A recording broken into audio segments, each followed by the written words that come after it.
Matheus, rodada decisiva para o Vitória, Vitória e Mirassol neste sábado. Tem confrontos muito importantes dos adversários na sexta-noite. Se você está vendo esse vídeo depois dos confrontos, alguma coisa aí já se encaminhou.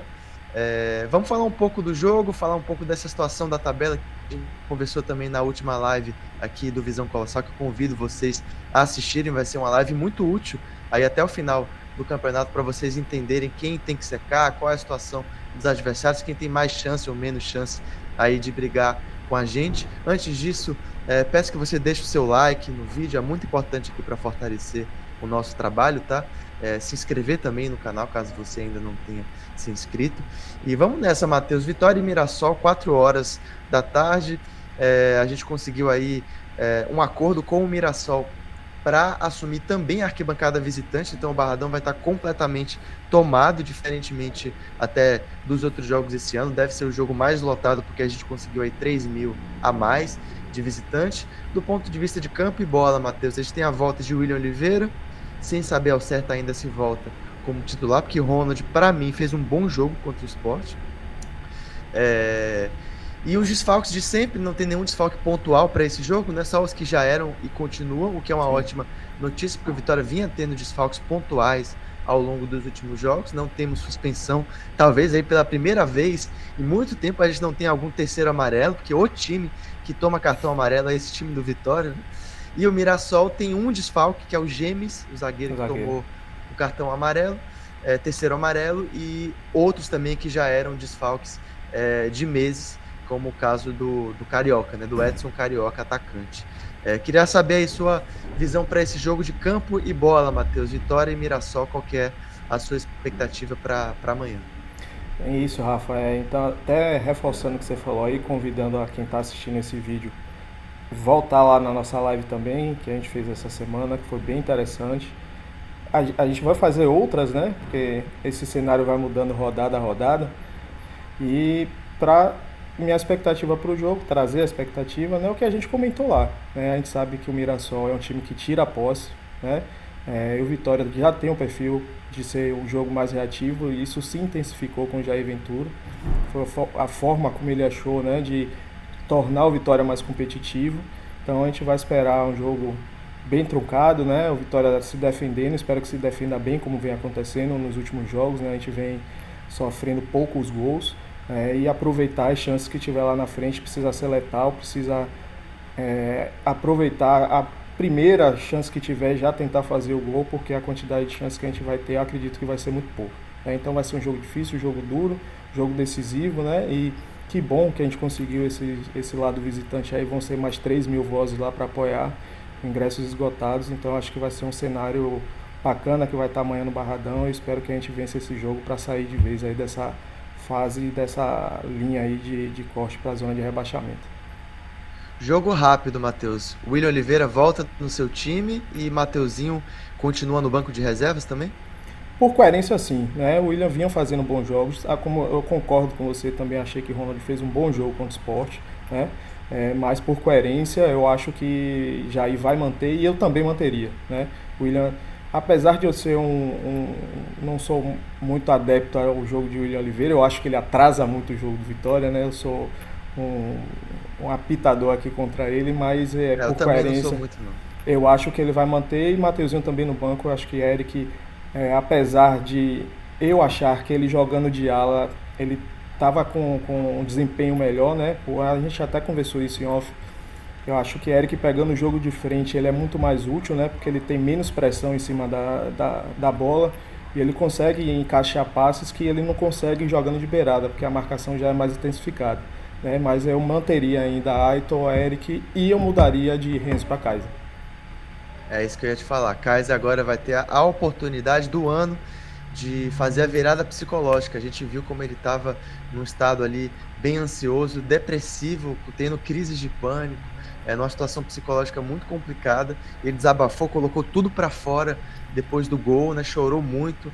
Então a gente torce demais, não só pelo Vitória, mas também no nível pessoal, né? Para que o cara consiga se recuperar e, consequentemente, ajudar o Vitória nessa reta final, muito na torcida para que Kaiser faça uma boa atuação e, primeiro, tenha a oportunidade de ser titular. Eu acho que vai acontecer. Se a gente observa a coletiva pós-jogo do Jair Ventura falando do Kaiser, ele deixou claro para mim, ele Sim. chamou o Kaiser de o meu camisa 9.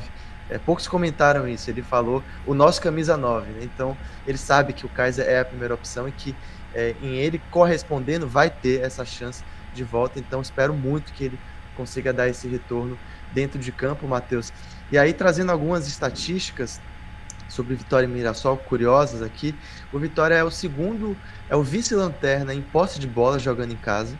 Então, mesmo dentro de casa, o Vitória é esse time que não tem mais problema tanto em ceder a bola ao adversário. A gente já chegou a falar em outros momentos de como a torcida também tem evoluído a entender, né? Antigamente, a gente pega um ano atrás, a torcida pegava no pé com esse jogo lento, com esse jogo de ceder muita bola. A torcida hoje é muito mais paciente. Você que vai mais ao Barradão, acho que tem mais propriedade para dizer, mas eu vejo essa paciência muito maior Sim. da torcida com esse jogo mais pragmático de entender que mesmo dentro de casa, muitas vezes a gente não vai ter a bola. Então o Vitória é o 19º em posse de bola jogando dentro de casa, Matheus. E o que eu destaco do Mirassol, primeiro, é que é um time muito coerente no seu desempenho dentro e fora de casa. É o 4º colocado dentro de casa e o 5º colocado fora. Então é muito equilibrado nesse quesito. Só que algo que chama a atenção, que a gente falava aqui em off, é que o Mirassol, fora de casa, em termos de posse de bola, ele é o 5º do campeonato. O que significa que ele tem mais coragem do que os outros adversários para brigar pela bola fora. Porque se a gente olha dentro de casa, o Mirassol é ali 11º, 12º de posse de bola dentro de casa. O que significa que tem outros times que aí, digamos assim, dão mais tudo de si para ter a bola dentro e fora de casa, às vezes esperam mais. O Mirassol não. O Mirassol é um time que joga de forma muito parecida dentro e fora de casa, algo que até o próprio Watson já tinha comentado na nossa live sobre analisando o Mirassol. Ele percebeu isso, né? É um time que joga igual. Então esse é um aspecto que chama atenção, Matheus. A gente vai ter um time que vai ter coragem para jogar contra a gente e que, digamos assim, vai corresponder a um estilo que o Vitória já tem se adaptado, que é jogar no contra-ataque mesmo dentro de casa. Eu acho, Rafa, que esse equilíbrio, né, que o Mirassol tem jogando em casa e jogando fora de casa, eu acho que um dos aspectos é a pressão que não existe, né? É um franco atirador desde o início do campeonato, todo mundo já dava como rebaixado, né, em 2025. Então ele foi como franco atirador, não tem pressão de torcida, não tem pressão de imprensa, então vamos jogar. Assim como eu jogo fora, eu jogo dentro de casa e o resultado que vier tá valendo, né? A gente tá aqui para jogar, como você falou, de igual para igual, né? Tanto dentro de casa como fora de casa. E acho que esse aspecto de não existir essa pressão, eu acho que pode ser um balizador aí, o que pode mostrar o porquê o Mirassol joga assim, desse nível, tanto dentro quanto fora de casa.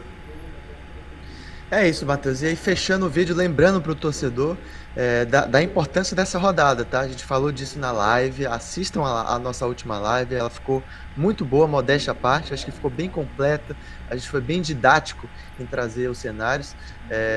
Temos aí Santos e Sport, um jogo que a gente tende a achar que não tem muito para onde correr, né? Ainda assim vamos secar, mas são 3 pontos que o Santos tem como garantido, para isso tem que jogar, é claro, mas deve ter esses 3 pontos. Juventude e Bahia, a gente reforça o que talvez não seja tão óbvio para o torcedor. É fundamental também a gente olhar para esse jogo e torcer para o Juventude ganhar do Bahia e chegar vivo contra o Santos na próxima rodada. Porque se tem um jogo aí que dá para o Santos tropeçar e de repente ganhar até 0 pontos, é esse jogo contra o Juventude. E o Santos tendo 0 pontos contra o Juventude vai ser fundamental na disputa contra a gente, tá? Então torcer também para o Juventude ganhar do Bahia. E aí, Inter e Vasco, tem os dois lados. Se o Inter perder e ficar com 0 pontos antes de ter mais um jogo fora de casa, seria ótimo. Mas eu acho que também, se o Inter ganhar e deixar o Vasco, afundar o Vasco numa mega crise, aí com 5, 6 jogos, 6 derrotas consecutivas, tendo o Atlético Mineiro fora de casa no último jogo, também não é nenhum absurdo, tá? Esse cenário, para mim, o pior resultado aí é o empate.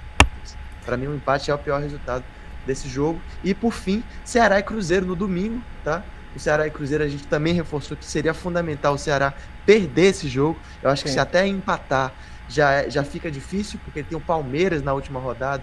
Ele deve pelo menos ter um ponto aí nesse jogo contra o Palmeiras. Então torcer aí para o Cruzeiro embalar e ficar vivo na luta pelo título, ganhando do Ceará no Castelão. São esses jogos daí da rodada. Ouvi o seu comentário final desse vídeo, Matheus. Rapidinho para a gente não se estender muito, os 3 jogos de hoje, né? A gente precisa estar com o secador ligado, como você falou, e 3 níveis de voltagem, né? Eu acho que o do Santos, menos pelo contexto do jogo, né? Acho que o Santos deve ganhar o jogo. O do Juventude com um pouco mais de intensidade, né? Pensando ali no mínimo no empate do Juventude, que já fica meio ruim, mas torcer de fato para o Juventude vencer o jogo e não se preocupar com isso, porque o Juventude está chegando próximo, né? A gente tem que fazer nossa parte.